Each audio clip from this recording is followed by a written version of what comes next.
در اصفهانی کتابی منتشر شد و در اون کتاب نوشته شده بود که سینه زدن حرام، زنجیر زدن حرام، قمع زدن حرام، این همه گفته بود حرام.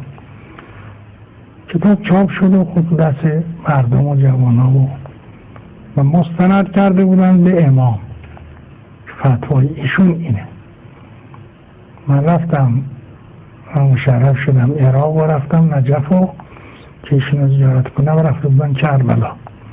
رفتم کربلا، شب جمعه بود و بعد از نماز مغرب ایشون که تو مدرسه آقای بروجردی ایشون اقامه میکردن، رفتم منزلشون ملاقاتیشون، پرسیدم قضیه را.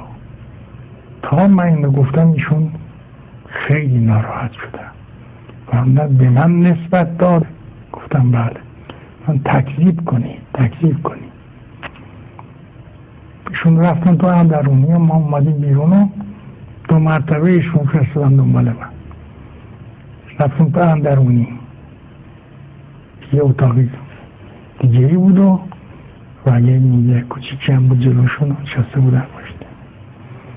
گفتن به من نسبت دادن. گفتم بله. گفتن تکذیب کنی. باز 2 مرتبه تحقیق که تکذیب کنی.